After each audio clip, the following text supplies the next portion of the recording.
Are we live? Hello?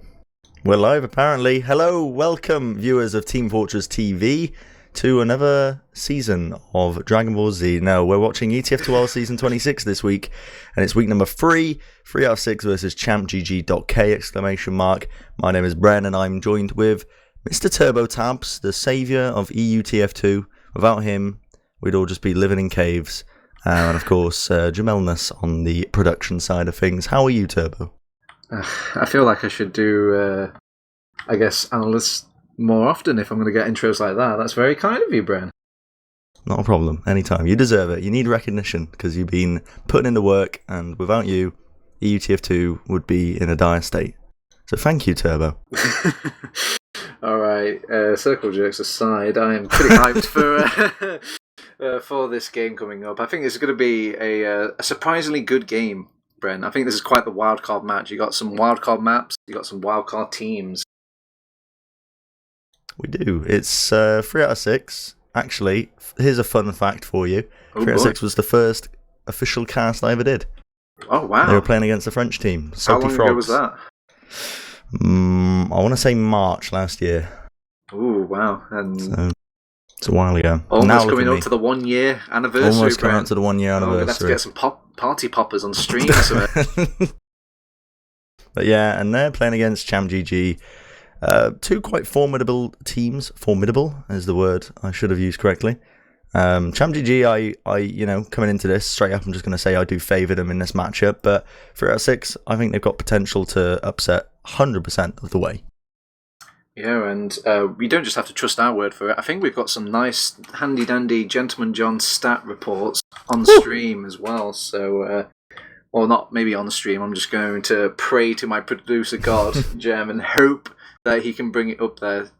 Also, Sam isn't here tonight. He had to bow out for personal reasons. So if you're looking at the Twitter, you're looking at the event or something like that, and you're a bit confused, don't worry. It's all part of the plan.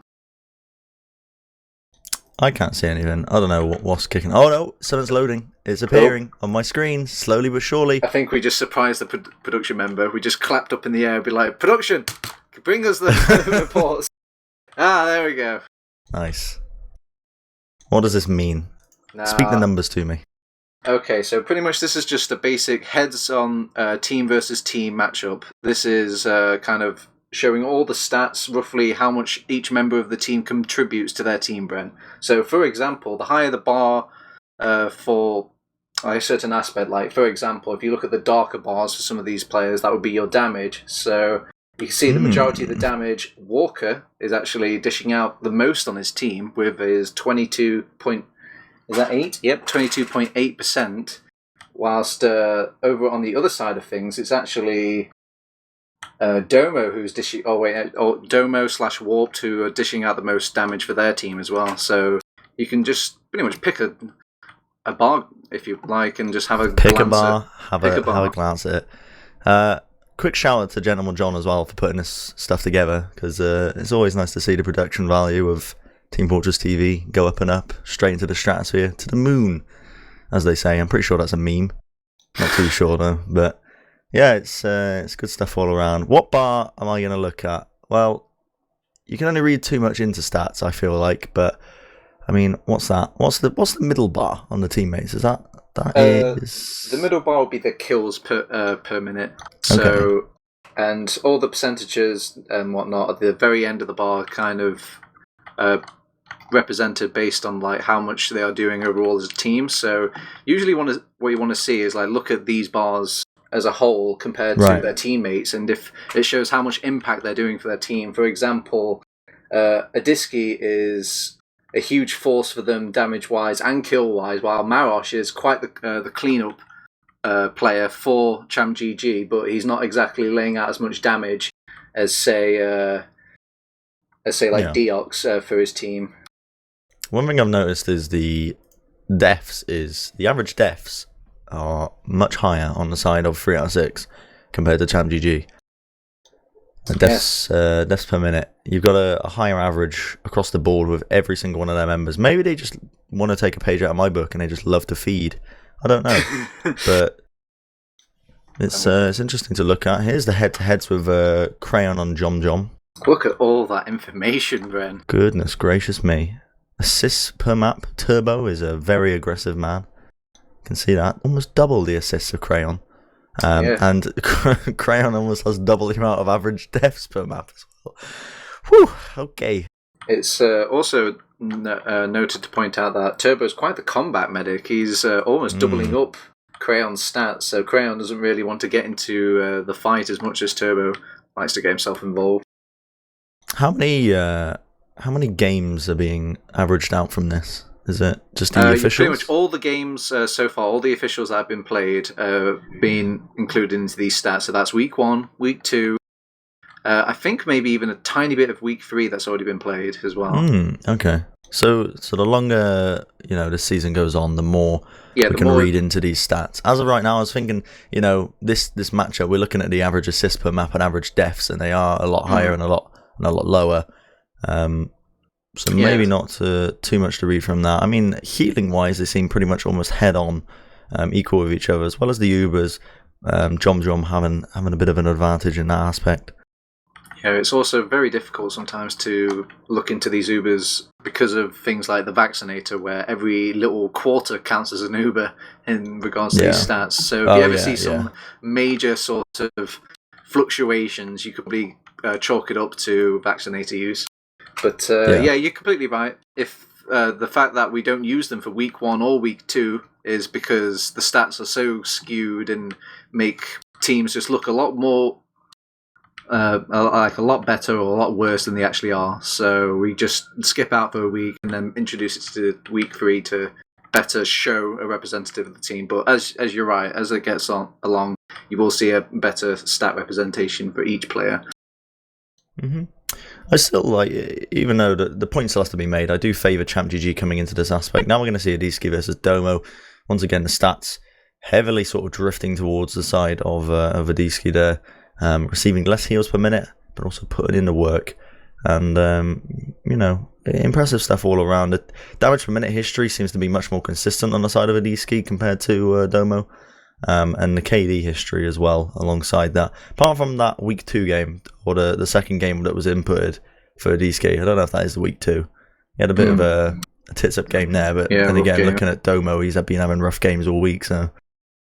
Yeah, it could be a lot of issues. It could be the fact that his team are doing so well that when the soldiers arrive on mid, they've killed everybody and there's not much work for Adiski to actually follow up or do. It could be... the fact that they're just having a tough map. My fire alarm just went off. I don't know if you heard that. Front, Bren, run! Don't die on me. It's turned off. It's turned off. What, are you going to just cast in the fire? I mean, I put some food in the oven, and I wanted it to be ready before the cast started, so... I don't know. I might have to leave you mid-cast, The house might be on fire. I don't know. Where's your personal butler, Bren? Do you not have one? No way. Is this the food on the way? It's plated up. It's ready. It's on my desk. I'm going to be consuming this mid-cast. Alright, well, while you're talking about that, let's have a glance at Walked versus Tom now. Surprisingly, these stats are a lot closer than I thought they would be. I think Tom is incredibly underrated. I don't think he is valued as much of a pocket or given as much hype as he deserves. He is an absolute beast, and while the fact that Captain has returned and maybe kicked him off the spot for the best pocket of this season, he's definitely a second. He's an absolute... I rate Tom quite highly, actually. I think he's one of the best soldiers in Prem, obviously, right now. Definitely up there with trying to think of soldiers now off the top of my head. Captain, yeah, classic. Drac as well, especially. I definitely rate him up there with those guys. The trouble is, I heard this from news, straight from the horse's mouth. I think that's a saying. I don't know. I could have just butchered it. But no, you're right. No, thank you. But he's susceptible to the tilt factor, and we were talking about this in the previous game. So yeah, I don't know. It's you are completely right. Tom is a very emotional player. If he struggles on mid, particularly if he gets shut down, this was a real problem back in the days where he was playing Roma. Maybe not so much pocket now, because once you're getting all these heals, your games kind of maybe even out ever so slightly compared to Roma, where it's very game by game basis. But if Tom is struggling with what to accomplish on middle, the fact that he's being completely shut down, it does play off onto his emotions, and it shows in his gameplay. So, and it's also the very same for his partner in crime, Tiger Walker. What should we call him this evening? Good God. I don't know what he wants to be called. It's the artist formerly known as Tiger. Yeah, it's because Walker was his last name, and he wants to change his alias for whatever reason. But it's just confusing. It's Tony the Tiger all over again. Yeah, just confusing. I mean, I don't know. We call him Walker. That's what he wants to be called, I guess. Here he is. Pred versus Walker. Walker is quite the playmaker, I would say. He doesn't really excel in like doing all the other miscellaneous jobs of like, say, Drac does, like watching flanks, maybe just creating room for his team, doing those sort of other aspects of Roma. He mainly just pulls off these like pretty much air shots out of his ass. Huge amount of DM, quite the playmaker, DM beast, really. But he is quite emotional alongside Tom. I mean, it does play for him sometimes as well. I mean, if you're feeling hyped, you're feeling good, those emotions will sometimes sell you into a great state of TF2 where you're playing some of the best TF2 you'll ever do in your life. When you get into the zone, as it's known in certain anime. We won't mention any names, but yeah, I know that feeling well. Not playing at Prem level, obviously, but yeah, when you're in the game, when you're hyped up, when you're emotional, it's a double-edged sword. It can work both ways. Man, we have just got reports for days, Bren. We've got another one: Nation versus Funds. This is a. I don't really have much to say about this matchup. I think the only thing I can point out is the fact that Nation is quite the off-classer. He plays a lot of other classes throughout his entire career of TF2. He plays, everything: sniper, demo. I've seen him play soldier. I've even seen him play medic for a little bit as well. He's just pretty good at all the classes in the game, and usually this gives. This contributes to a player's ability to be smart at the game. If you know what all the classes want to achieve or what they want to do, you usually have a better chance of making the right decisions within game. Whilst Funds has only really played the Scout class, but I guess the fact that he's played Scout for so long is he'll probably be a little bit better at DM, possibly.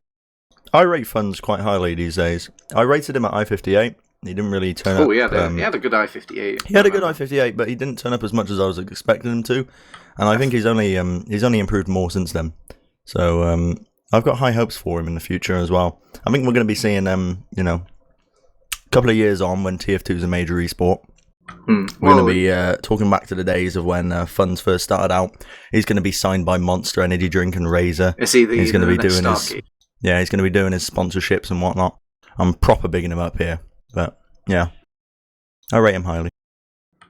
Yeah, I think Funds may suffer from the fact that they've got two really big soldiers on their team. So usually they're doing a lot of work for ChampGG, and Funds doesn't really get the environment to show what he could do, possibly. And he's still pretty young when it comes to Prem. I think this is his second season as well, so there's still a bit of inexperience, not all the right decisions being made by Funds here and there, but the potential is there, like you said. Mm-hmm. Wow. So, map number 1, it's Process. Talk to me about this. What's this like? Because we watched this the previous week with ChampGG, and they played against top 5. Yeah. Was it top 5? Might have been. I can't remember. I remember casting them on Process, and they were really tilted. Oh wait, that was maybe the Low Panda, probably. Nah, it might have been Low Panda. And they seemed like they were the stronger team than Low Panda, but they just obviously get tilted by the off classes. So, I don't really know who I would favour in this matchup. I mean, obviously, I think ChampGG are stronger mechanically, but teamwork wise, 3 out of 6, the sort of core roster has been together for the longest time. So, yeah, it's we didn't talk that much about 3 out of 6, but I think it's because they're slightly unknown still. This is the second season of Prem. But they were a team that came out of nowhere, Bren. Nobody really knew much about them. Maybe the fact that some of them came from a background of Highlander. And they just came in, they did an okay first season. It was just the sort of season where they're just trying to improve step by step here and there and kind of solidify themselves. And, it has happened for teams in the past. I know that Lego were once a really struggling with Prem, and then eventually they just stuck it out season after season, and then they ended up being one of the better teams of the Prem all of a sudden. So I could see 3 out of 6 if they just keep going with these seasons. I could see them maybe even going for the playoff spot, like maybe the next season. Yeah. But, it's very. I think there's still a wild card though, because the fact that it's a lot easier to play as the underdog compared to like if you're playing on a team that's expected to win, because there's a whole new level of pressure for that. So 3 out of 6, I've got nothing to lose here. Only got stuff to win, basically. Absolutely. You can always. It's always nice as well seeing these lower level teams in Prem. If they stick it out, of course, the best way you're going to learn is basically just through playing the game. So, especially when you're playing against better opponents, it's always good. It's always a good crack. You always learn a lot. Yeah, but go back to your original question that you were asking me. I kind of went on a tangent there, excuse me, but Process, it's a map that is pretty good for scouts, pretty good for all classes, really. They all get a nice little fun aspect to do on this last map. The last point being pretty unique, the fact that it's very, very open compared to other maps. The Roma can have a lot of fun on this map with the fun little rollouts. The Demo Man can also make use of these extremely high-paced rollouts, so you'll usually see the better mechanically demos shine on this map, because if they can get a fast rollout on mid, they can control a lot of the pace of the start of the mid, which is quite crucial, as you know, in TF2. I'm just quickly changing my volume because it's really loud. Is it really loud? Oh, you sound fine to me. Maybe it's just on the stream then. No, in game. Okay, I get you. I actually, before the match started, Bren, I threw this into Gentleman John's ELO machine, and it spat out the fact that 3 out of 6 have a 41.9% chance of winning this compared to ChampGG's 58.1%. Do you think that sound just about right, or? I think that is just about right. But we're going to be moving straight into it. It's going to be ETF2L Season 26, Week number 3. 3 out of 6 versus ChampGG. Mid-fight number 1 on CP Process. This time, neither team wants to take the initiative immediately. We see Tom leaping into the fray. Fun's moving forward as well. Marosh going to be finding the first kill, but warped as well into the back lines. He has found another one. Turbo ends up falling as well. Degu, he needs to try and stay alive. Marosh going to be running him down on this mid-fight. I think ChampGG have claimed that kill, and indeed they do. And with that, they're going to be winning the mid-fight as well. Yeah, I think they were a bit surprised that the ChampGG took aggression so quickly. I think the trend right now is everybody's been just patiently waiting each other out when it comes to these process minerals. Let the aggression come into you and then you just deal with them one by one. But ChampGG showing real signs of aggression on this mid, and I think the surprise factor alone is what won them that. Walker went for a nice little play there in the back lines.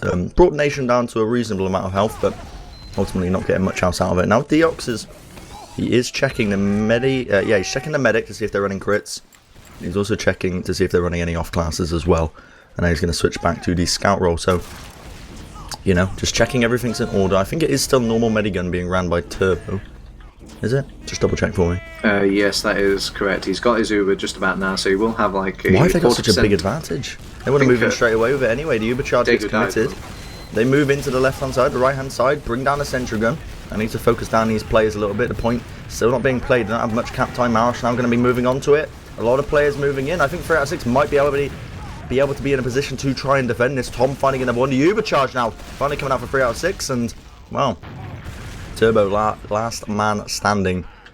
He's going to be trying to evacuate his presence. And where is Turbo? He's all the way back at mid now. He's just linked up with his his scout, Marosh, and they're building the Uber frantically back now, trying to, reach that gap that was caused from Turbo just running away. But the fact that they had a Uber advantage, just to answer your question from before, he got that advantage because Daegu was chased all the way back, right, and did have to kill himself just to, you know, save some time in the end, and Turbo's respawn was just a little bit ahead. So it was nice to see them play off that fact, but they just needed to delay just a little bit of time over on 3 out of 6 to get their own Uber, and that would be like the safety net from that last point ever possibly being capped. So it was a nice attempt from ChampGG, but Process is a difficult map to avoid that kiting maneuver. Here we are, Walker moving in, trying to find his way onto the back lines. Quick question, is Crayon not playing in this? I have no clue. Maybe Daegu is Crayon. Actually, no, I don't think it is. I think, I think it is a different person. Maybe just subbing in. Yeah, because he was late joining, so maybe he's... I hope he's alright, but, yeah. I'm sure he is. Regardless of that, we've got a bit of a stalematey situation. Holding on to the second and mid. Still, no rounds actually collected on either side. Still 0-0. And the game is still young. Walker moving in again. He's in the back. He's found Daegu. 1 rocket. 2 rockets. Not enough. Daegu just about surviving. Balls of steel on the man. To not pop off his uber charge there. And he just about escapes on about 10 HP in the end. That was a very good bomb coming in from Walker. He actually managed to find the medic, which is a task for Aroma in of itself. So he found the medic and laid some very good rockets onto him and got him into an enclosed space, but Daegu still managed to surf what little room he had away from those rockets and minimalise that effect. I have put a lot of hot sauce on my fish fingers. Oh man, so you're going to be quite hyped, spicy caster later. I'm regretting it. I'm going to be honest with you. I'm regretting it. You can just channel all that shouting and screaming into your cast. Just be like, oh god, that is some good air shot. Tomo eats a body shot, gets brought down to 33 HP. He's going to have to get an arrow in the end. And we're actually seeing Walker on the sniper roll. He is hunting with this frag onto Daegu. He gets a quick little glimpse of him, but he's not able to, you know, convert it into the frag they need. Yeah, Deox is a very talented sniper though, so the counter sniper will be very tough for Walker to deal with, and right now he's just constantly rotating doors. The best thing you can do as a sniper is just keep the enemy sniper on his toes, make it very uneasy for him, very paranoia as well. If you don't expect where it's coming, it's going to compromise a lot of positions. You have to be very proactive as the defensive team to rotate and take out the aggression. Oh, Deox does counter him though eventually. Interesting.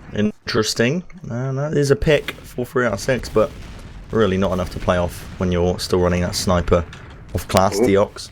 He's hunting Nation. for the frag. Okay, Nation ends up falling there. Was that a bombing attempt? Yeah, this is a... I've just realised they don't have the full...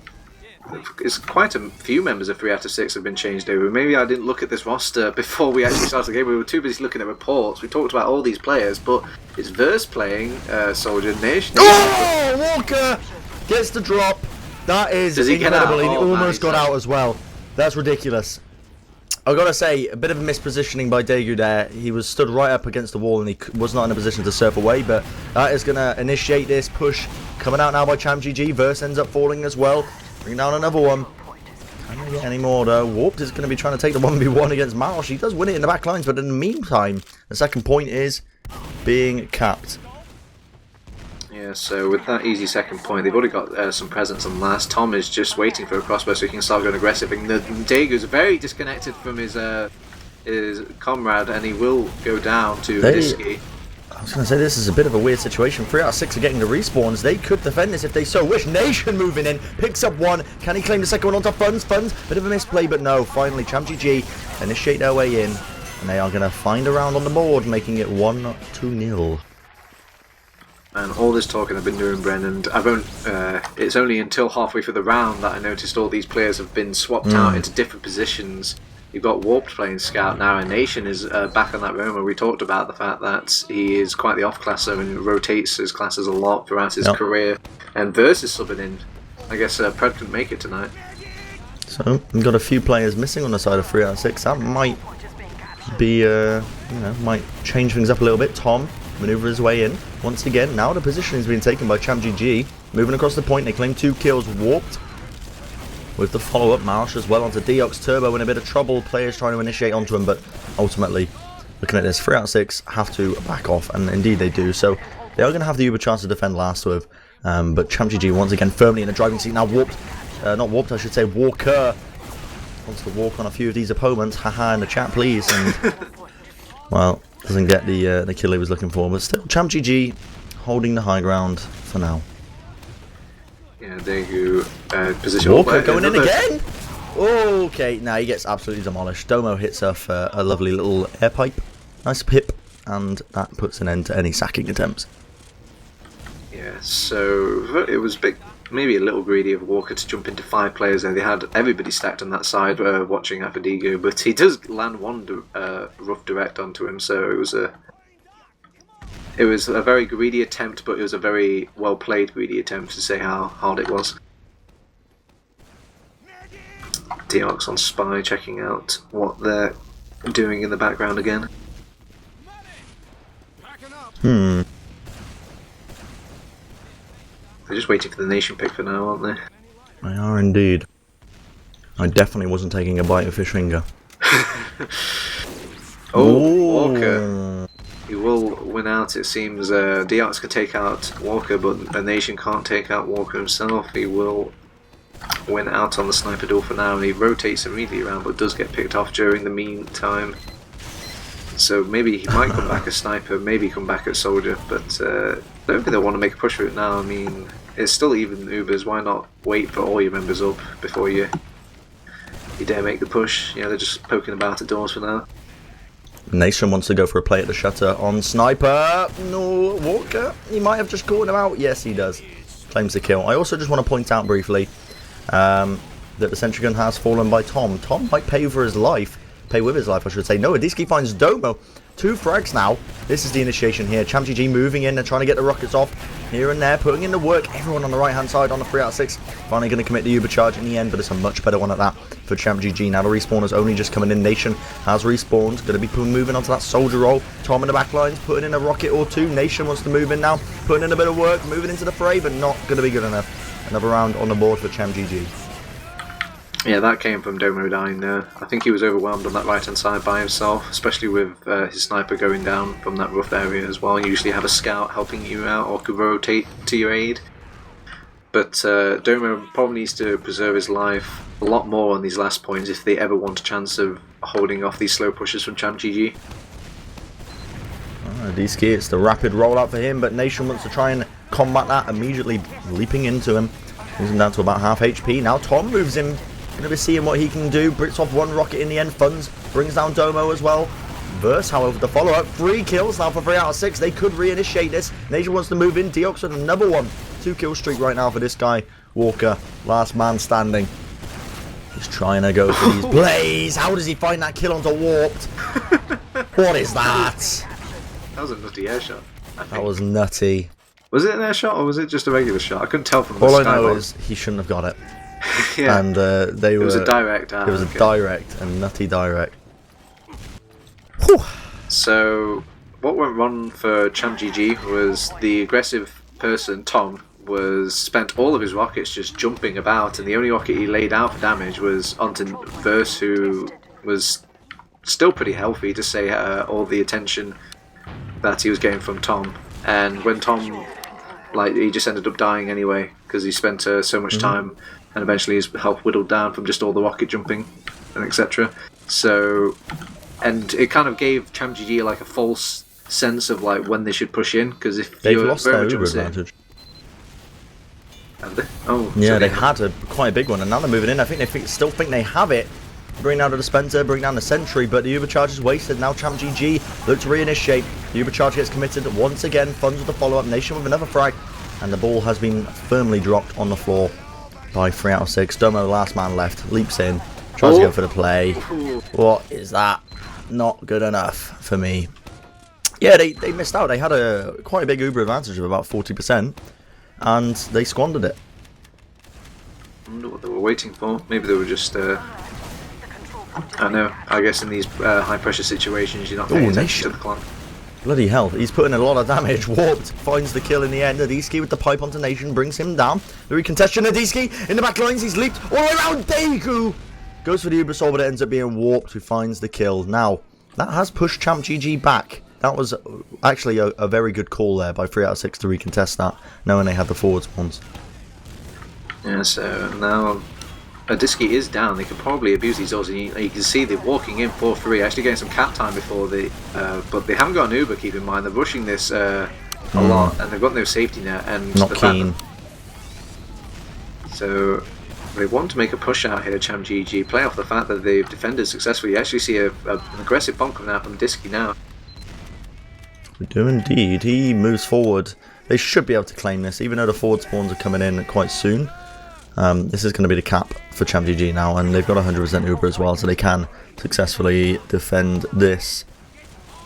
And the initiation once again through the IT area have 3 out of 6 clocked onto it. No, they're going to be meeting them head on. Uber v Uber exchange, wanting to fight them in, but they're stuck in that choke point area of IT. Forced to back off for now. Now the initiation by 3 out of 6 looks like they want to try and catch a few players off guard. Whoop, put in the damage, but he ends up falling to Walker. Nice little direct there. Once again, moving into the back. Tom is going to be finding that half back funds with the follow-up onto Domo, and 3 out of 6 have been absolutely dismantled. Daegu going to try and run away. I think, honestly, at this point, you kill bind. The players are hot on his heels. Deox has actually bought a lot of time for him, but no, look at his positioning right now. He's basically just delayed the inevitable. What? No way! Okay, I'm chatting complete bollocks. I'm never doing analysis work ever again. Oh my god. He just turned around and slapped him. That was ridiculous. He should have died there. He should have died. The players were there. The possibility was there for ChampGG, but now the initiation, him surviving, has opened up a door or two for them. A grand bait. That was the great bait of 2017. I mean, I looked at the scouts earlier from 3 out of 6, I can't remember who it was, but he was running away in the same direction that Daegu was, so it was naturally made it easy for ChampGG to just follow up and chase another kill onto that, but maybe it was the plan all along, Bren, the greatest debate of our lifetime. Well, there's 100% Uber on both sides now. They haven't lost their second or the midpoint just yet. Still 2 rounds down on the side of 3 out of 6. So it's interesting to see how they are going to approach this one. Off class wise, neither side wanting to run them, but Tom does find a kill onto Nation as Nation went to initiate onto Mr. Jom in the back. Yeah, they are feeling out the choke area, seeing if they could possibly make a push, but it looks like they just want to throw Walker in, and he doesn't even land a rocket onto Medic. So can I just say, like, I don't know how big of a fan I am of these solo soldier bombs. Do you not like the solo soldier bombs? They're very safe. They are safe, but Tiger it succeeded once, right? And he has as well brought Daegu down to very low HP on quite a few occasions. But I feel like they'd be so much more successful if they just sacked in another player. I mean, you know, call me out on my top tier mid analysis if you like, but that's what it feels like to me. Well, they're sort of playing the safe role. I guess that's what TF2 is these days. I mean, you need to think of it this way. You're 2 rounds up, Bren, and so you don't really want to commit anything that will just throw a round away. So if you get back to a position where, you know, you've thrown one player away and you're back on the back foot, then it's fine. Like, that wasted time is playing into a game plan that you want. Deox on Sniper, moving in, he's found it, the collateral through Jom. Oh baby, that is what dreams are made of. That is some beautiful frags. I'll be seeing that one in the highlight reel. Thank you very much, whoever our lovely editors wants to take up that job.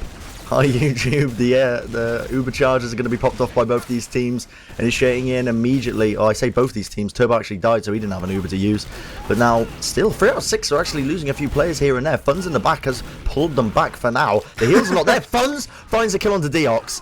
He's still alive in their sewer area. Nation wants to try and meet him head on now. Moving in as well. Walker into the fray. Tom finding another one. Morped with the 2K. Is he going to be able to pick up another one? He is indeed, but Marsh immediately counteracts this in the backlines. Meanwhile, the big bomb from Nation does not collect the frag onto Mr. Jom. Somehow they turn that around with what was probably the scrappiest fight I've seen in a while. think it was just a lot of synced up play with the fact that Funds got behind. He knew that he was dragging a lot of eyes back behind him, and this allowed the soldiers from ChampGG to catch up and probably called out when they were in position to go aggressive. And then Funds sprung out from the sewer area and started helping out his soldiers bomb all these other players, while a few of them were trying to flank around and find Funds in that sewer area. So it was just very good general teamwork from ChampGG there. Drop the med, lose the push. That's how it works. TF2, baby. Yeah. It's crazy though how that can actually happen, even when you've got such a huge advantage. But again, I think that is just showing the slight skill disparity between these two teams. Usually it's just that little sort of push that a team needs just to go aggressive, realise that, oh, you know, things have fallen down, we need to just go for it right now, and usually you just needed a good call for aggression, even if that call was in the shape of your medic dying.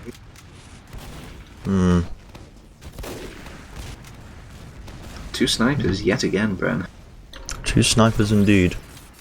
Adiski ends up eating a body shot. Forced to back off. Walker also very weak. 3 out of 6 just trying to keep their sewers on lockdown right now. I would like to highlight just how well I think both teams are playing to say that, well, how well 3 out of 6 are playing to say they've got a lot of subs in. That's a good point, actually. Yeah, it's never helpful, especially when you're missing your medic. I'm not too sure who main calls in 3 out of 6, but Crayon has been a long-standing member. I believe it's Crayon. Like, so they're going to be 70% sure missing their main caller, right? Yes, but I believe Verse will be the one calling for the team right now. He's very knowledgeable about TF2, and I think he's subbed for the team before quite a lot, so I think it's not exactly a merc, it's just a backup, a switch, substitution. Still running these snipers. Hunting for the one pick they need. The one frag, Turbo. The one frag! The single kill that can open it up, and Deox gets owned. Fully charged body shot. Wins the sniper duel. Nation looked like he wanted to go for a play in the IT area. Yeah, Walker is trying to find the medic, but he's not even giving them any sort of possible sightline. He's hiding behind the tower. Yeah, he's hit it onto the pocket soldier, but Verse is just going to bow out for a second, get his health back. And oh, he got a shot for a second there on Daegu. And Daegu, he feels so pinned. Like if there was a bomb coming out from Tom now, this could probably make it very easy for him to get the force onto Daegu. All these pipes are actually landing and making it very difficult for Daegu to stay in there, and they're actually going to slowly force them out. But they had to dedicate the Uber charge for that in the end, Bren. I still think ChampGG are in a pretty solid position to try and take this in. Look at immediately they want to move off the fact that they don't have any spawners. The D-Ski leaps into the back. The Uber charge gets popped off pretty early on here for 3 out of 6. Finally, the spawners come out. Walker with the headshot into Nation just as he dips his head out of that spawner area. Now D-Ski wants to try and play the point. Walker with another headshot onto Warped, trying to play this even further. Marosh moving forward. Domo in a bit of trouble. Tom with the rock hits the pipes. Marosh putting in the work. And that is another round, making it 3-0. ChampGG realizing that they had advantages to take advantage of. Yeah, and if it weren't for those advantages, I'm fairly certain they would have lost that last point, because Domo was doing such work of just knocking players off. It must have been so frustrating for ChampGG to just get onto that goddamn point. But you know, player advantage is way too strong of a thing in TF2. They will slowly just trade players over and over again, and will win that last round for them. Another mid-fight, another day. Tom into the back. Oh, nice. Play it down to about half HP, but ultimately still 2 frags now going the way of ChampGG. They claim another one, and I think Deox is dead meat. He's trying to win this 1v1, but Walker, Mr. Walker, wins it in the end on about 40 health, and that's a complete wipe. That's what we call an ace, apparently. Their timings are very, very good over on ChampGG. The second that Tom bombs in, makes drawing all these eyes away, and the fact that he even draws a lot more attention as well by trying to get behind, kind of faking it out, and then coming immediately in after, knowing that ChampGG, the rest of his team has striked onto all that space he's created at the start of the mid. It's very well played coming out from Tom and co. Uber charge committed pretty early on here by ChampGG, trying to lay the stickies down at the same time. We do see Domo trying to basically keep them off the point in the back lines. Meanwhile, Tom and Walker are putting in a lot of damage, getting those explosive rocket kills. But now it is a 3v4. Verse finds Tom, and that has stunted the push. 3 out of 6 successfully defending with the Vaccinator and heavy plays. Yeah, I bet if you're watching on TFTV, you might look at some of these 3 out of 6 players and like, God, they're all so low. Why don't they just commit in? But with the Vaccinator, Bren, it's very difficult to know what the rough health percentages are on some of these players. So if they just play strong like they did there, sometimes you can scare off ChampGG from actually committing in a couple more players. Absolutely. Just Vaccinator things. They are manoeuvring their way into the lobby area regardless. Seeing what they can do. Moving forward now in this right hand side, taking it nice and slow. And try and bring down Warped on the heavy roll. Playing the point a little bit now. Warped is very weak, but he's still putting in the damage. The Uber charge comes out as well by ChampGG. I think this should be another round on the board. Indeed it is. Making it 4-0. Yeah, very tidy. Just, I think... Yeah, just very tidy. I haven't got much to pass to say that. Can't fault it. Just tidy TF2. Nice and clean. Textbook TF2. That's how we like it. Taking the Uber charge, win the fight. That's how it's done. 3 out of 6. Well, we could be on to our 5th and final mid-fight. As we see them, both teams rolling out a little bit. Domo just trying to tango with Adiski there on the mid. Puts in a lot of work. Adiski has to wait for the arrow in the end. But now Tom once again initiates in. Daegu hits one rocket off. Trying to put in another one. Walker moving in. Oh, the collapse. That is unreal. And they find the kills indeed. Now jumps on. What in God's name? Walker's been eating his Weetabix. He has been loving it.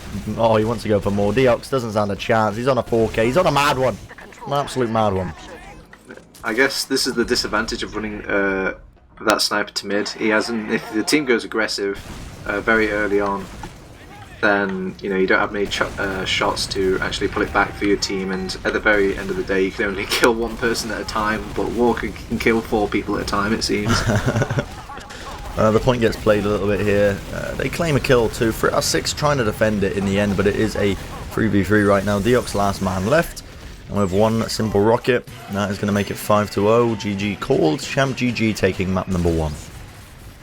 Yeah, you can see at that last mid, they were clutching for straws there. They brought out the Deox sniper mid and put Nation back on scout, hoping that such a drastic change has to have a drastic, I guess, conclusion to it. But nah, it will go to 5-0. But ChampGG struggling to get that 5-0 as quickly as maybe some people hoped out there. I'm actually surprised it was a 5-0, to be honest. I mean, I think it had to be considered, given the fact that 3 out of 6 are running so many mercs. But yeah, all in all, a bit of a disappointing show by 3 out of 6, but a strong performance by ChampGG, nonetheless. Yeah, I think the scoreline is very deceiving. The fact that there was a lot of back and forth at the start as well. They were struggling to get that first round on the board. And we can probably even see that backed up by the logs, which we could probably turn to now. And yes, we actually have them ready for us by our lovely producer. Way ahead of you. What can you see, Bren? What are your favourite numbers? Walker pounded. He walked all over the enemy team. 370 damage per minute, nothing to be scoffed at. 31 kills in the end. 31. 5 assists, 14 deaths. He was making the plays towards the end as well. I think a lot of that damage and a lot of those kills came in right in the final moments of that game, where he was just single-handedly mercilessly killing everyone. So, yeah, good stuff.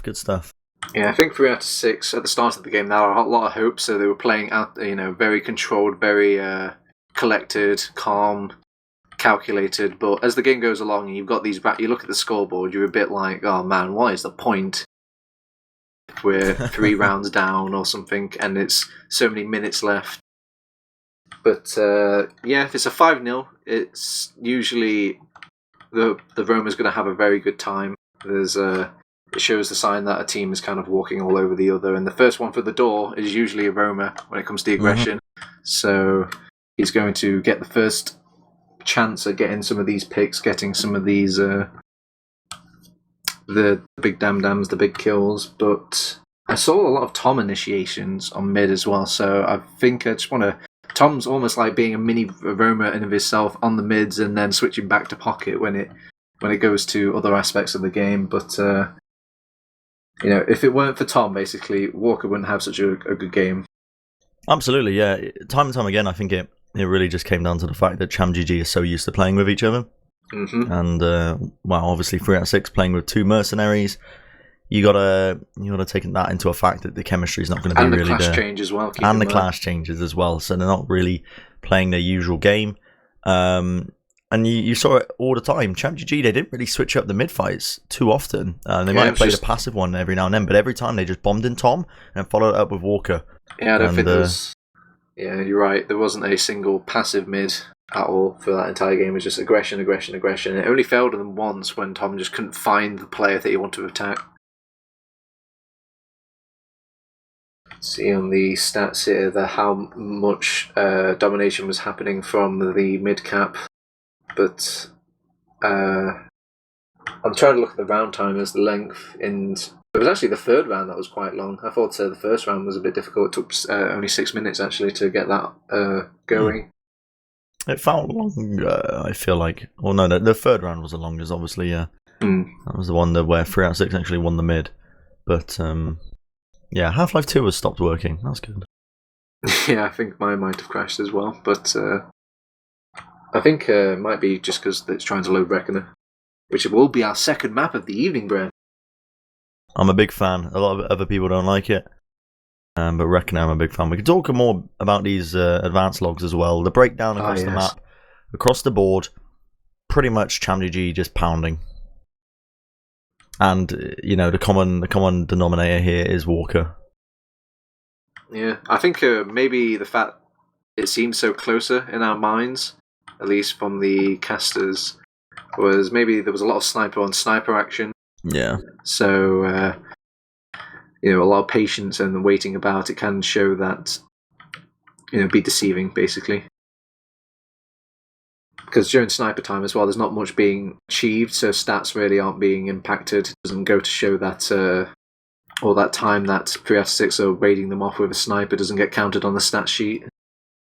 Yeah. As you can see, look, the majority of it was spent actually with them pushing them all the way back to last, almost as much as mid fights over on the percentage of the map, but points capped by zone now. This is just showing, translating how many caps or backs, how back and forth basically the game was, and you could tell that the conversion rate was very, very strong for ChampGG. I mean, no surprise here, 5-0, but you see there was a single time that they just couldn't get that final push in, and 3 out of 6 did manage to push back. But the mids were pretty back and forth as well. Mids did indeed. Kill difference is as you'd expect, a sea of red just pounding into the into 3 out of 6. Just shows you who were nemesis or across the entire game. So pretty much Walker was pounding Nation, to use your words. He was pounding them over pounding 6 is such times. A good word. Yeah. Funds, a surprising amount of kills from Funds onto Domo. I don't know, maybe that must be a follow-up, all those sneak kills. I know Domo was struggling to stay alive on these last points, so maybe that was Funds being the initiator for his team during those last pushes. Yeah.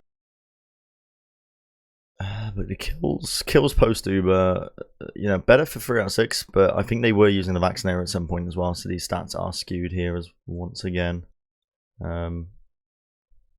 We are going to be moving into Reckoner anytime now. I think there are 6 on either side. Mm-hmm. So, what are your thoughts for Reckoner? It's the wildcard map. It's the map that if you have a bad matchup with a certain team, or you think that usually if it's going to go the other way, Reckoner kind of brings that into a bit of a question mark, because not many teams like to play it. You can play that to your advantage as a team and practice it, scrim it, come up with strats on it, because not everybody's going to have a set way, and it's one of the more palpable maps where not everybody has the correct way of doing it yet, compared to say Badlands or Granary that have been around for ages. Yeah. But I'm calling to question how much they can really do that, because they have got some mercs as well. They probably want to keep it as simple as possible. And Reckoner has been around for quite a bit now. We've been through many versions of it, so it's not quite the random map factor as it has been in the past, or other maps have been in the past. So maybe there isn't quite a wild card in this season, which is a shame for 3 out of 6, but ChampGG are going to be smiling. Yeah, you got to be feeling confident off the back of your first win there. 5-0 on process. They felt at every point pretty much that game, they felt quite comfortable. Even when they lost the last push every now and then, they immediately knew when to recontest the second, and it felt like they were never really in a position where they could have just lost it. I think there was a few last pushes, maybe 1 or 2 by 3 out of 6, but yeah, all in all, it just felt like they were the more comfortable team. I guess that's the best way to put it, because at no point did they feel out of, stretching the boundaries of what they were capable of. Yeah, and it's also nice to know that once you're a second place team as well, usually teams that get hyped up in like, oh, you should be placing second, you should be doing well against this team, usually that pressure can go back to a team and make them perform worse. But I don't see any major fluctuations coming out from ChampGG. I think it's very difficult to read it as well, because 3 out of 6 have those subs again, and we don't know how strong 3 out of 6 are compared to their sub team. Right. So it's because of that, it's very difficult to gauge off of ChampGG's performance. But you can't argue with a 5-0 at the end of the day. So I think they just need to worry about not getting rolled on these mids. Maybe might have a tough time on these mids as Walker, because it's quite an easy map for a scout to deny a soldier on this mid. It's you can get a sight line of them quite easily, because there's no initial hidden path entering these mids once you get your scout set up. Maybe from the lower, but takes a long time to do that. You were mentioning before with process in the last point, it's quite unique in how open it is. Reckoner's quite similar in aspects as well, but it's inside. Oh wait, yeah. So it's process too. But I think it's because it gets broken down into another aspect as well. There's another set of walls in. So slow pushing can maybe be pulled off a lot more compared to... Right, yeah. Absolutely. We're going to be going into our second map of this series. It's going to be Reckoner. Still 3 out of 6 versus ChampGG. ChampGG currently 1 map up. The initiation by Nation gets brought down, but he brings down Turbo! What in God's name was that? In the midst of nowhere. Daegu ends up falling as well, though. That is the counter frag that ChampGG needed. Still, how did Nation come out on top of a frag in that? Absolutely unbelievable stuff. And Adiski, he's the last man standing, so it looks like 3 out of 6 are actually going to be able to take this mid. That's just the fact. It's a very good thing that they got down Daegu during that, because if they lost Turbo and then all died off the back of that, and Daegu had an Uber, and then they get a round up, you're in a very, very comfortable spot as 3 out of 6. You have to dictate the rest of the game, and you could start maybe slowing down if you really wanted to. Maybe sometimes teams get that desperate. Walker is trying to find a way into maybe get a random pick or a trade to slow down this last push, but while both of these teams are just building out Uber, you might as well give it a shot. Yeah, that is still going to be almost equal Uber. I don't think any team is initiating the arrow building. Maybe 3 out of 6 might be doing it. They are, yeah, they are arrow building. Yeah, I don't think. Daegu? Yeah, they are arrow building as well. So they do have. Okay, well, they weren't doing it properly, so the advantage they've got is tiny, like 10%, but still, it's going to be equal. They don't even push off of it as quick enough, so very negligible. They're just going to try and big advantage. There's no way they're going to think that. Especially now, they've just wasted way too much time. They're being very careful about dropping to a Walker sniper, for example. Right. Yeah. Teleport down. Time to push. It's hey, whoa! I've seen those teleporters kill medics during an Uber, man. That's the strongest. That's the strongest thing in TF2 universe. Nation trying to move in. He goes for the frag attempt, but the sentry gun and the anti-air guns of funds are going to put an end to any and all launching escapades. Now Walker moves in. He's getting quite aggressive there, isn't he, on that right-hand side? Wants to go for the headshot, but still searching around, trying to find a kill or two. He has a sideline. Not a big one, though. It's been a very lack amount of spies throughout this entire match. It has, yeah. Usually this is quite the spy meta, because teams have maybe gotten so good or so refined, you could say, that they know the best place to stay defensive, not give up these easy sight lines for the sniper, and usually that's the go-to two classes that you do when during the safe meta as well. You don't want to give out risk willy-nilly. It's interesting you mention that. Teams like Full Tilt back in the day, I remember speaking to them around the times of DreamHack Summer, and they said that they relied, because I think you can remember, they relied a lot on spy plays. In particular, you remember Sideshow would always be going for them almost non-stop. He probably had more playtime on spy than he would actual soldier, but they actually tried to move away from that a lot more into moving Falash onto sniper and stuff like that. Way back.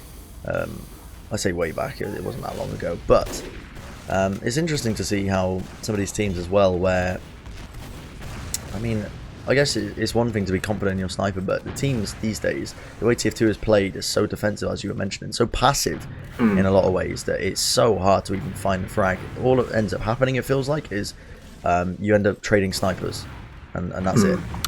Well, I think a lot of people like to think that TF2 has only recently got like this, but I remember talking to people way back where it was just more like an attitude thing, where people weren't trying as hard to win as they are now, which is good. I mean, it really, makes the best TF2 you could possibly see, and shows that players are really keen and trying. Whilst before there was almost like a gentleman's code where teams would just be like, oh, we've won the mid, so it's our turn to push, we have to push this, or we've got this advantage, we have to do this, and stuff like that. Even if it, if you really brought up all the likelihoods of your decisions, it would seem like almost a suicidal play to make. But if there was real money laid down the line back then, I would guarantee you that TF2 would have been like this in 2007 as well.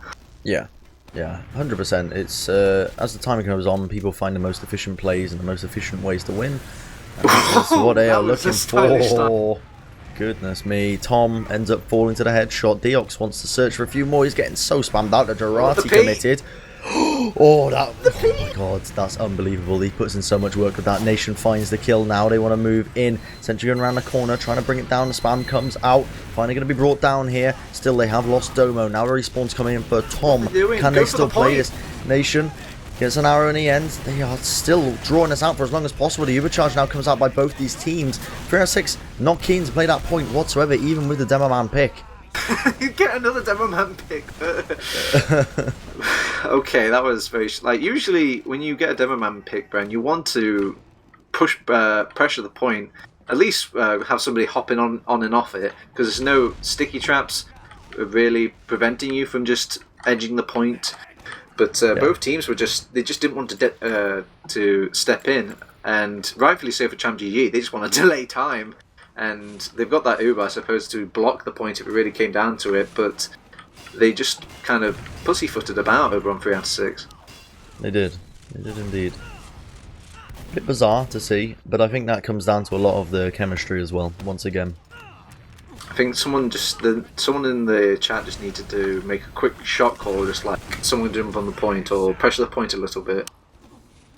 Yeah, it's one of the number one mistakes you do see teams that aren't too coordinated do. They just don't make those set plays at the right time or even at all. So there was some good mechanical turning around from 3 out of 6. Don't get me wrong, they got a very good snipe onto one of the soldiers, and then the sniper managed to get a Gerati onto a Disky, which let the other soldier kill him off. They got the sentry gun down before they even had to dedicate the Uber as well.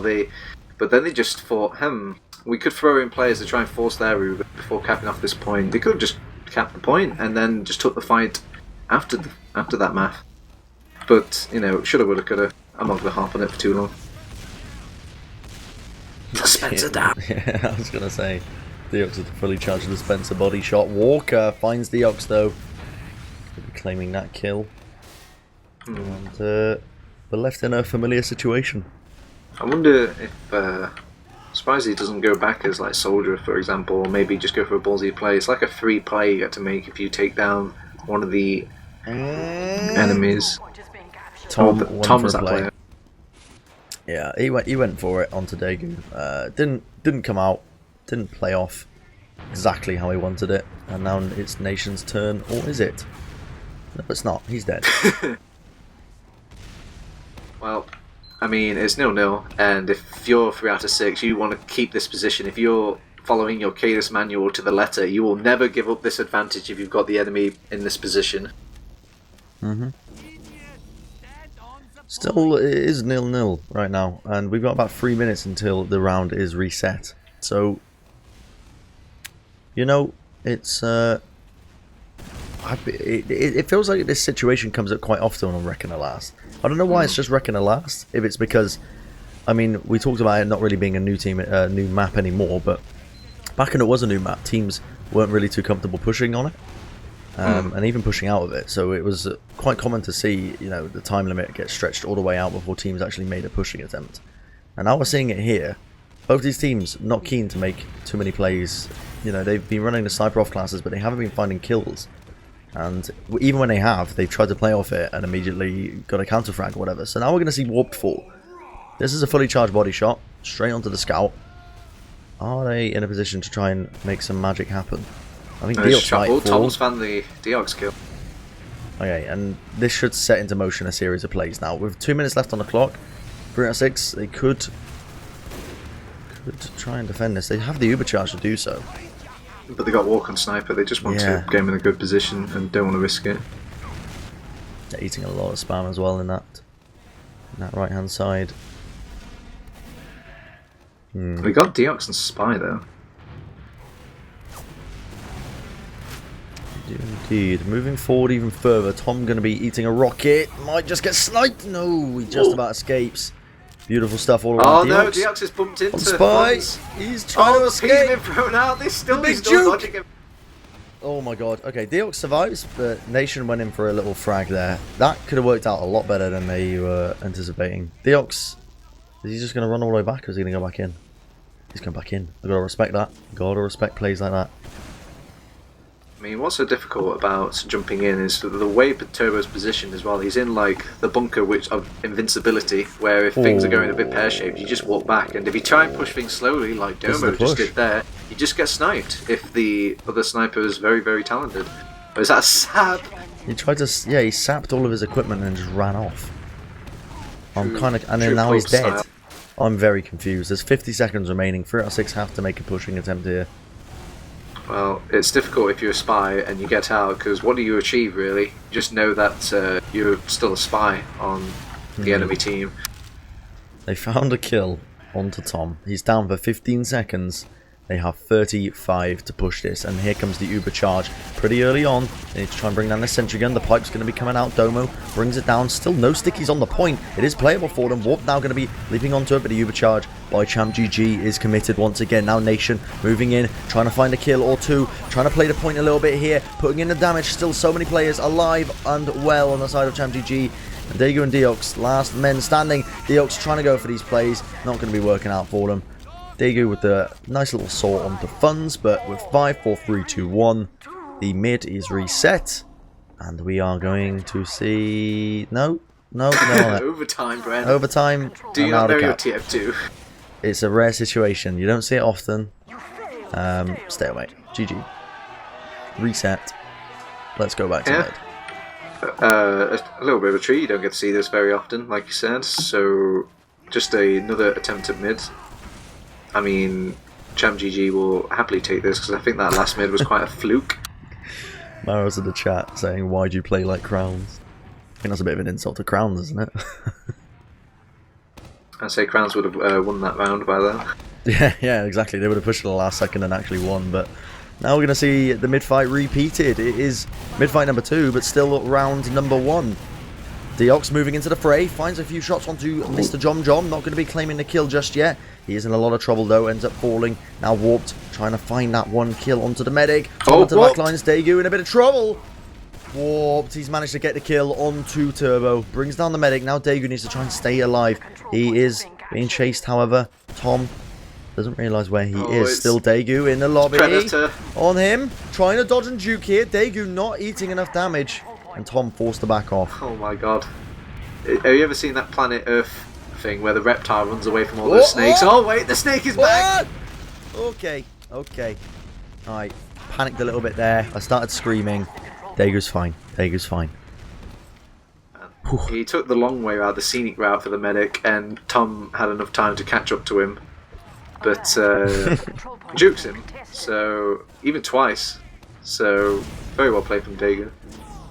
Get a second push out during all that watching of Tom chasing that medic there. It looks like they want to make this push in with the Uber advantage, but Daegu's staying alive. Look at where Walker is. He wants to go for the bomb attempt. They're going to be maneuvering their way in. Daegu eats a rocket, eats two. The Uber charge has been forced, and ChampGG. They still haven't killed Walker, by the way. He's just gotten behind. What? Oh my god, he has. He's got the health back as well. This is such a good scenario right now for ChampGG. Now they can maneuver their way in. They have an Uber charge. Once again, being built about 4% away. Seeing what they can get done. They find the kill onto Verse. And the point being played by Funds. Trying to maneuver their way in. Turbo is very weak. Wants to back off a little bit. Deox wants to try and go for the kill. Oh, Adiski finds it. The stray rockets getting sent in. They're just feeding players in one after the other. And now only 3 remaining on the side of 3 out of 6. They've just got to build up that Uber charge as fast as they can possibly do it. They're going to be beating themselves with the Boston Basher. And, well, they can't repush. They've got to really just hold on for dear life right now. ChampGG immediately going on the attack. They have the Uber charge. They're going to be popping in this left-hand side pretty early on. Deox on heavy. Needs to be trying to bring him down. Deox, he actually claims the kill on the Funds. And he gets the back spawn as well. Beautiful plays all around. But 2 more frags going away. Make it 4. Daegu and Deox, last 2 men alive on the side of 3 out of 6. ChampGG starting to play the point. Daegu, he does get the Uber charge. Tries to play it, but he gets juggled off. Walker just juggles him away. And that is 1-0 to ChampGG.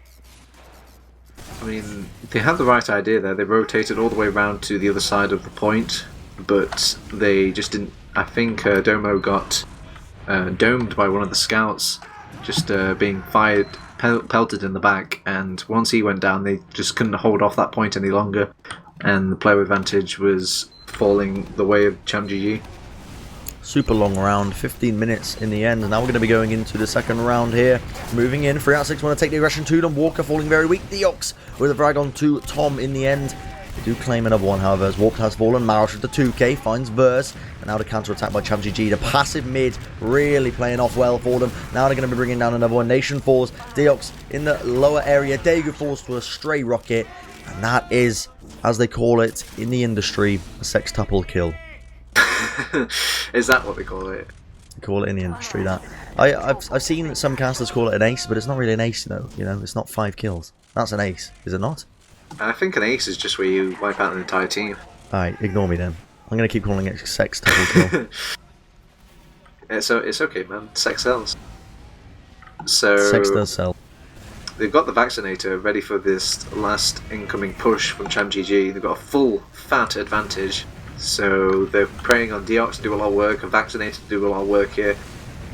But they don't want to pop it off early for Turbo, because it's quite a... Oh, he's popped it off early anyway. And they move in. The Uber charge was committed. They put in the damage. Warped is so alive, though. He's so healthy. He's glowing positively with that Vaccinator bubble around him. And now he's claiming kills across the map. Mowing it down. Poop, poop, he claims in the chat. And, well, they forced them all the way back. 3 out of 6, a good, successful defense. Well, step 1 was not carried out, and you could see why it was very difficult for them. They didn't have enough Uber to do the rest of the last point. They dedicate so much time to trying to kill the heavy, and the fact that they had a resistance on him, he still didn't even die. Impressive stuff. Always loved the little bit of Putis plays, you know. Heavy weapons guy. Just trying to basically really play to the crowd here, Turbo. I don't know if you've noticed. Yeah, you're pandering to the chat. Pandering to the Twitch chat quite a bit.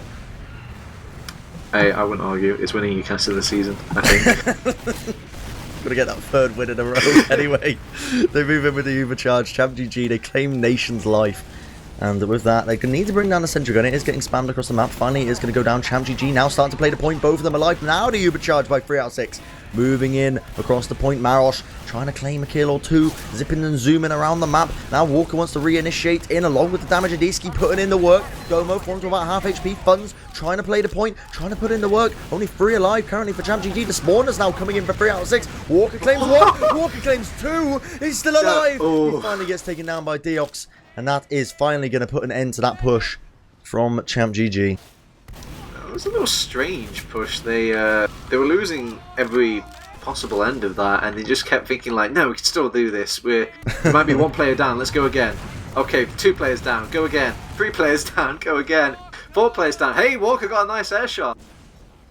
That was I don't know, it just looked very strange. I think they're just being lazy at this point, knowing that there's so much outclassing the enemy team that they're just being sloppy with the pushes at the moment. Yeah, even though the gameplay has been slow, it does feel like ChampGG have always been the more comfortable team. Again, it's a repeat of the first map. They bring down a sentry gun as the push gets initiated. The Uber charge also popped off, and 4 kills almost immediately. The point is played. And well, what do you know? ChampGG, they claim another round, making it 2-0. They don't really show the signs of a regular last defense. There's no sentry gun, there's no heavy, there's no sniper, there's no things for ChampGG to deal with. It just seems like they turn up and they'd be like, we must fight now, and they fight cookie cutter versus cookie cutter, except ChampGG just kind of outshine them in DM. Maybe it was just the fact that they were trying to make a push out as well and they didn't have time to get all this other stuff, but there's always time for a good heavy weapons guy or something. Action moves in across the crates. Tiger ends up cratering in the end. Deox claiming that 1 kill for his team. Now Nation needs to wait for that arrow. He's waiting for it. No, Marosh just zips around the corner, brings him down in a flash. And still, there's 1 player in. Might create a bit of room. ChampGG want to initiate into the back lines. Oh, I should say the front lines, as they are basically pounding their way through the cargo area, trying to put in a bit of damage here and there. 2-player advantage so far means 3 out of 6 do not want to play this point whatsoever. ChampGG do a very good job of playing off the distractions. It seems somebody gets behind, knows what to call out to his teammates, saying, hey, I've got so many people following me, or I'm in behind them now, come in, and oh god, Walker gets another air shot! Yeah, he's been farming these air shots, these frags. I don't think this counts, to be honest. Can't use these as doesn't kill, does not count. That's usually, it's a bit cruel with TF2. Usually the better the air shot, the less damage it does. Yeah, that's true. That is true. Still, the push coming in from the underside area. 3 out of 6 want to try and initiate in. They're putting in a bit of work. Tom falling very, very weak.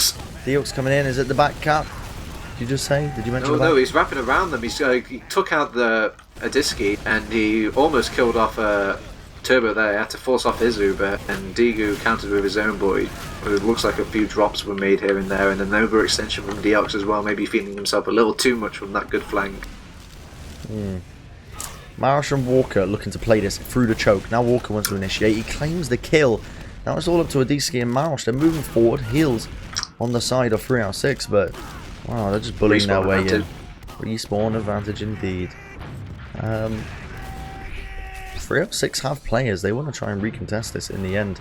Still 9 minutes left on the clock. There's plenty of time for them to put in a bit of work, but Nation, he's eating a pipe.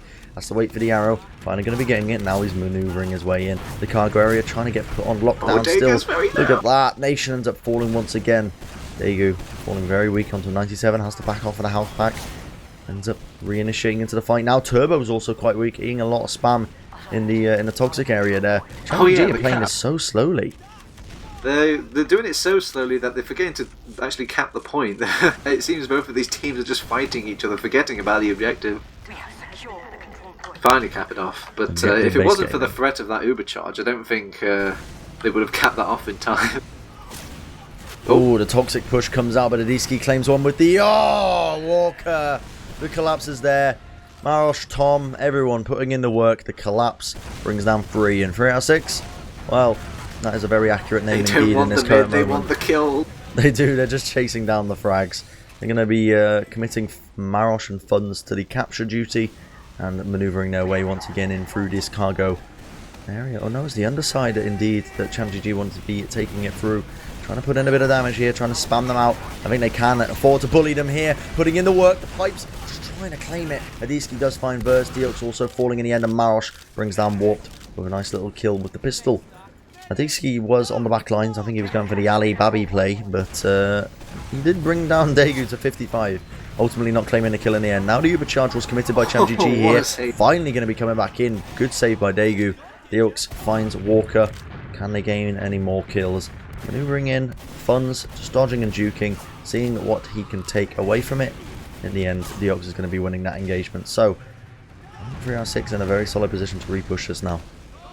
Yeah, we're going to start feeling the squeeze of the timer at this point, and the fact that they've got the disadvantage on this initial round. So, at this point, ChampGG can slow down the game and really start forcing them to make these difficult decisions over on 3 out of 6. Trying to put in a bit of work here and there. The rocket's coming out. Walker finds Verse. That is an entry. And now Domo caught out of position. He doesn't have the stickies. They're finally going to start to debt them off the point. Now they can start to play it if they so wish. Ubercharge still not up for either side of this team. Domo and Deox though putting in the work. Tom trying to initiate in with a few more rockets of their own. Everyone's weak on their side. Turbo going for the arrows. They just walk onto the point. The players, 3 out of 6, just walk it off. And oh my goodness. LOL in the chat says Walker. That is another round on the board, making it 3-0. Yeah, so I guess again it's ChampGG showing how they can just pressure the point, and they even had Domo going down there, but the fact that they just read the fact they read that there was no stickies on the point, so they could just walk onto it and create pressure that way. And if they just fight on that as well, you also have to keep in mind, if you're 3 out of 6, you need to keep blocking that point throughout the entire fight, which is hard. Yeah, absolutely. They still have the opportunity to try and retake this, but with the aggression that ChampGG is showing right now, they've already brought down one player. They do trade it in the end, but Deox falling, and oh my god. Wow, Nation tried there, but the anti-air gun of the scavs just stopped him in his tracks. That is dirty, and look at this, into the back lines. The rocket! Oh, Tiger. That was close. That was very close. I don't know if you saw that. The surf by Daegu, if he had opted for a left-hand surf rather than a right-hand surf, I think he might have been dead meat, but he does survive. He does have the Ubercharge to defend his last point with. Now, ChampGG, holding on to the second point, they've got the players only just respawning on the side of Tiger. Do they want to reinitiate here? They have to, I think. They have to reinitiate if they want any chance of winning this. 3 out of 6 moving in for the underside area. They take the Ubercharge in. But are we going to see the big wraparound from ChampGG? They commit the Uber. Tom maneuvering into Nation here. Moving even further forward. Burst straight up into the stratosphere. Eating a lot of damage. Brings down 3 more players apiece. 3 out of 6 forced to back off for now. Seeing if they can work their way out of this sticky situation. ChampGG now working into this left-hand side, finding a kill or 2 along the way.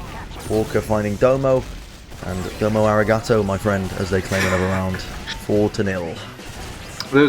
That was part of those difficult decisions I was talking about earlier, where they have to make the push, and it was a solo in on Verse, but ChampGG knew better. If they knew that if they locked down these other doors, the only people they should be scared of is the backup that comes in from the rest of 3 out of 6. So they kept the doors locked away, and then when Verse did eventually lose his Ubercharge and had to back off, Disky's just gone straight in onto Domo and they traded.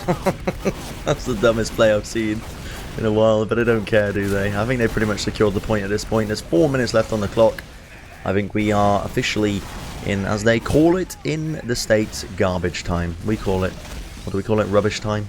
We should start calling it rubbish time. I've realised we don't do that. We call it trash time, but again, that's very Americanized.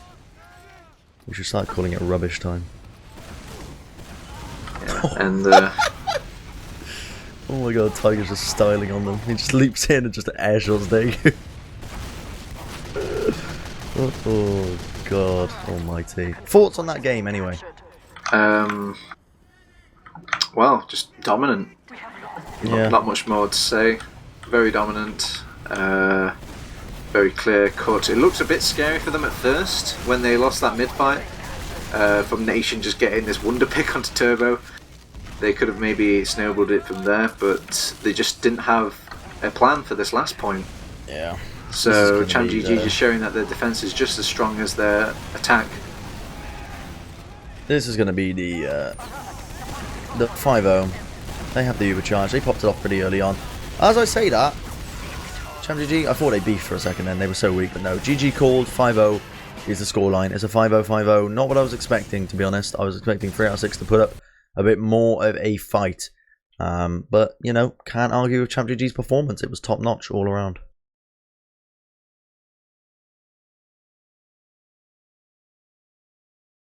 Hello? Is it me you're looking for? I can see it in your eyes. Can you hear me, see it Bren? in your smile. I can hear you now. Okay, thank God. I was quitting from TF2, so maybe my TF2 can't handle talking mumble at the same time. But I was just mentioning that... Actually, what was I talking about? Well, we can look at logs anyway, as I try and remember my tangent. What do you see on the logs, Bren? Have you got them up? I'm opening it up. It's a 5-0. What I mean, what we get to see the Walker show. I look at the the huge amount of damage, the top amount of kills he's probably got. It's I mean, it is a 5-0. It's very difficult to, I guess, cater to the logs, but it is fun to see, and I'm sure Walker would be proud of it at the very least. I'm going to see if we can set up some interviews as well, maybe. Yeah, I think, all in all, dominance by ChampGG, just showing that they were on top. I mean, at this point, we are just going to be basically repeating what we were talking about for the first round. It was a 5-0. ChampGG showed that they were the stronger team in multiple aspects. They didn't really swap up much, to be honest. I think, actually, Reckoner, they did play a bit more differently, but it was either full-on aggression or we're going to bait them into our cargo and then take a superior fight. Yes, so you keep digesting these logs, Bren, while I try and get you some interviewees. Okay. There's not really much else to digest from them other than the fact that the heals... I've noticed this. Funds receives a lot of heals. He eats them up like a banny pocket scout. Part of this must work for them because they do have successful results. I actually quite like it. It's good to see these different playstyles. Whereas, as you can see, Domo eating the majority of the heals for 3 out of 6. Quite an interesting playstyle that ChampGG go for. It's kind of like Tom isn't in that traditional pocket role, is he? It's a bit strange. Usually Tom, from what I can remember, he likes the heals quite a lot, really. He dishes out just as much effectiveness as a pocket, as many heals as he gets. So, but it is interesting to take. I've just seen Funds in the chat say it's called building. No, mate. No, you can't convince me, lad. You scream for the heals every fight, as far as I've been told. You're taking up way too much heals. You're basically banny pocket. All right. Sorry. Is that a thing to be ashamed of? Okay, I'm going to drag both the players in here. Okay. This is going to get very confusing, I've just realised. We are joined by Nation and Turbo. We could rename him Jom just for the sake of the interview. You know, if that makes it easier for you, Turbo. TurboTabs, I should say. I don't think he's here, guys. He's not here. He can't hear anything. I can't hear anything. Okay, whatever. Just interview Nation, and then I can go eat some food. I can represent Turbo instead. So professional. Welcome, Nation. Hard luck in the game. First question, what was going on with the team tonight? There was a lot of ringers. He don't really give a damn. You don't care. Was this not a matchup on your radar then? Did you not think this game could have been won with the full lineup? I think we would do better, but I don't know. It really shows that we don't really Well, I'm not saying that we are just not giving shit. We are also really bad, but I don't know. I think it could be better with the full lineup, and if we would practice or play or anything. So I'm just here to filter my aggression towards my team. I hope they are listening to this. I'm sure this is a healthy outlet for them to hear your feedback. Yeah. So, Process, Reckoner, are these fond maps of your team at all? Or were you hoping for some other maps if you were going to play ChampGG? I don't know. I'm really new to the team. But I've been told and I've seen that we are not very good. That would be brave to say. We are semi-decent on Viaduct. So I guess that's going to be the weeks where we are expecting to get any points, really. But also, like, the biggest problem with us is like that one week I play Scout, another week I play Pocket, this day I play Roamer. It's not really like any stability in the team, like, as we speak right now. So you guys are just looking for the quick fix, seeing if there's a magic combination that will make the team just click. Yeah, like, I think we are doing better when I was playing Pocket, because I'm not absolutely like garbage on it, like I'm on Roamer and Scout. But it's, I don't know. We also, I don't know. I think we're gonna go do better in upcoming weeks. Hopefully. So what prompted this change on? What made you think that you had to start changing all these classes? Did somebody leave, or? Well, Crown is taking, I don't know if he's leaving or just taking a break, but he didn't want to play this week, because I think because of Uni. I don't know if it's gonna be like that next week as well. But I'm honest, I don't really remember why we switched. I think just because we didn't have any like good results that I suggested that I could try to play Pocket. Was it from the scrims, or was it a particular official that made you think that things had to change? I think it was the log bender official, when it kind of just clicked for us that we are actually really bad with that roster. That we should switch up the other things. So usually this instability is usually what happens to teams just before the fold. Now you could turn and reassure the audience out there that 3 out of 6 aren't going to fold, Nation. All right? I don't know. I wouldn't mind folding, really. That's not the answer, man. That is not the answer. We were just saying how me and Bren were just talking. You know, if they stuck at it for long enough, that suddenly, greatness just kind of falls in the lap of some of these teams. The ones that just nah. Me and greatness in TF2, that doesn't go together ever. I'm just here to be like that 8th team in Prem, like that very rock bottom of Premiership. You're the team killer. Yeah, I'm like, like I'm this solid bottom. I'm happy with that. Hello? I can hear you. Yay. Hi. So, after much deliberation, we've now got Turbo back into the chat. Welcome, Turbo. Congratulations on your win against 3 out of 6. Very comfortable on the, outside of on the stream. But did it feel comfortable tonight in the comms? Like, did it feel like pretty good, pretty easy? Yeah. We were fine on process. We had like a set thing that we wanted to try today, and we changed our game up completely. So that really worked really well. On Reckoner, we're just really bad at pushing out from last, so we decided that we were just going to let the round time go and then just fight middle because we knew we could win the middle. So that's the strat. What a last hold, though. They just couldn't crack it for the life of them. Yeah, it turns out if you stand in spawn, there's nothing they can do. So, was there anything you were particularly worried about tonight? Like maybe, I don't know, Deox's sniper or something like a wild card that could have happened to them, or maybe just the Reckoner map as a whole? I was a little bit worried that Domo would run the lock and load and randomly kill people, but he didn't do that today. Apart from that, not really, no. Like, we knew what we were going to get. We've played them before.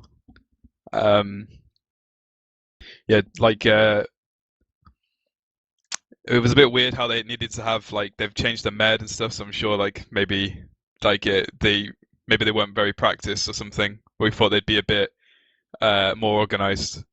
But yeah, go ahead. My team actually beat ChampGG without me, so that means something. Nation, you just need to cut yourself, clearly. Yeah. I just have to become really toxic in scrims, and then they kick me and I'm free again. But I am really happy with the result. We've had a like a bit of ups and downs, like with our team, where we play against 7 quite a lot, and we like kind of get locked into the fact that we played them so much, like we lose, and we're like, maybe we're not so good. But when we play 7, it makes us so much more like connected and like more as a unit, because the 7 are that good. They just take any little positioning mistake or anything like that, and they just punish you, and you can lose rounds from it. So we were really like we're playing really, really tight because of all that practice. So if anything, like we're going to get there eventually, but I'm really happy with the result today. We played really solid. Now, thinking about the season as an entire unit, as a whole, do you guys have any major goals in mind? Like, do you want to win it, or do you want to just make playoffs? What's the goal for ChampGG? We want to put up a decent fight against 7, and we want to beat top 5 in the playoffs because we know we can beat them. And we think that we can place high if we just get our like act together, start working out some stuff, start utilizing the like large amounts of DM that our team has, and stop like there's a lot of like communication things that we're trying to work out, but we've got a really good like News is doing a really good job with us. Like before last season, we fell into the slump where we sort of just played our PCWs and then left. But News is actually getting us to actively change and think and discuss everything after the game. So a really big thanks to News for him. But in terms of this season, I think we'd really like to take some points off 7, and then we'll see what happens in the playoffs. But our main goal is not really seasonal. It's LAN. We want to do well at LAN. So that's what we're aiming for. And everyone on the team's committed to put in the effort to place well at the next live series. And I think we've got a good chance, like if we keep going. So, yeah. Yeah, just bringing it back to News, it seems that the top teams right now, U7, for example, have been making use of these coaches in TF2. It's quite a new thing, really. Would you advocate for teams out there to get a coach? Is it a really helpful thing, night and day? Or well, the thing is, like, it's not really a new thing. It's like teams have had the ability, like before, like Cadus mentioned this before, but teams nowadays, we lack strong in-game leaders. Like we don't have those like strong, solid like Nox, Numlock people to build teams around. That they may not be mechanically amazing, like as compared, like the mechanics have definitely increased like now, but teams nowadays aren't built around these solid like in-game leaders and like who can like do the role of a coach. But what we're doing now is, because we lack it, we're trying to find someone who has that vision of the game, like and can see things from a different perspective. And it did absolutely wonders for 7. Like Kaitis drilled into them, every single one of them, how to play the game, and it really helped them. So honestly, you're just dumb if you don't use it. Like if you've got someone who you know, like you respect, and you can all like get to talk about the games. The main thing that News, we may or may not agree with what he says all the time, but the thing he does is enable us to talk about the game afterwards. And that's the thing that a lot of teams, when they lose, they'll just like leave or something, but being made to stay and mumble, talk about it, work over, that's how you improve. So, do you think that it affects things like in-game? Do you think that sometimes you rely on News so much that once the games get started, it's a bit difficult to, because you're not everybody's used to coming up with these strats in the heat of the moment, sort of thing. And I should say that News doesn't call for us at all. Oh yeah, like, of course. But I mean, what he does is he specs all our games, and because we already have a caller, like Tom is already doing the main call, so we don't actually. It's not like we don't have any calls at all, and we're all just like doing what News says. Like we come up with our own stuff, and News basically is just like enables us to think and talk about our problems after the game. And if we're having a really bad day, or perhaps we're doing something really sick, News is there to like encourage us when we're feeling a bit down. Like after the top 5 loss, like News after the cast came straight into the mumble and talked to us for about 45 minutes about how we can improve and stuff to do. So yeah, they're about to say no, we don't rely on News, but he's a pretty good addition to the team. All right, excellent. Nation. So Hello. I want to bring back that question about goals for the season. Does 3 out of 6 have any goals in mind? Were they aiming for playoffs, for example, when they entered the season? I think we can beat Lemmings and Nunia. Mm-hmm. I think these are like goals, like to beat the beatable teams for us. Mm-hmm. And like I don't know, really, we are just like a group of people who want to play TF2 once or twice a week and then leave the mumble, you know. Like you need a news, clearly. Yeah, I'm on the stage when like other things are coming to my life more important than TF2. Like I go to work and I'm studying. So like I'm just really want to play like once or twice a week to have fun with like people I enjoy being around. What about LAN, Nation? Will we ever see like 3 out of 6 at a LAN? I think a lot of.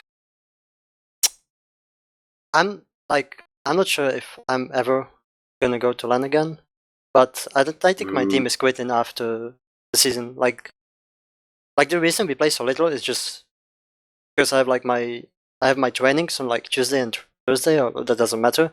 And literally every other day the Deox is working, so we just cannot play. Like, what's the point of like trying to be competitive with the other teams if you don't have time to play? And for somebody who like me, who doesn't really see point of being competitive in TF2, I don't think it would really matter for us to focus on like some main goals. Like, it's really cool to see people like John's team, that they want to like improve and be like the best team of like this next big thing, you know, in TF2. Mm-hmm. But for someone like me who already like hit his peak, which is sadly being the bottom of Prem, is kind of like pointless at this point. Like, I don't think we can get any better or anything. Well, so our goal is just to beat the other bottom teams and then probably leave and say like farewell. That's a very depressing note to leave the interview on. But I'm not sure. I'm out of questions. Bren, have you got any? I think I'm Gucci, you know.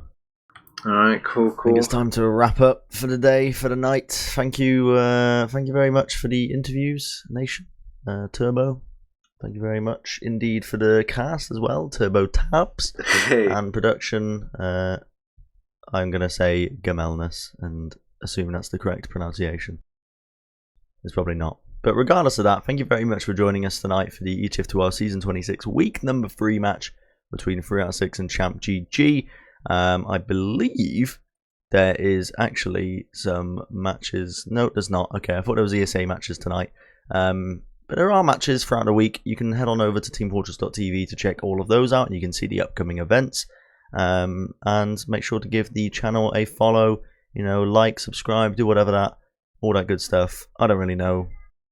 Yeah, do whatever you want. You don't have to subscribe, but just follow Team Fortress 2 and follow teamfortress.tv. Thank you very much for joining us tonight, and have a good one.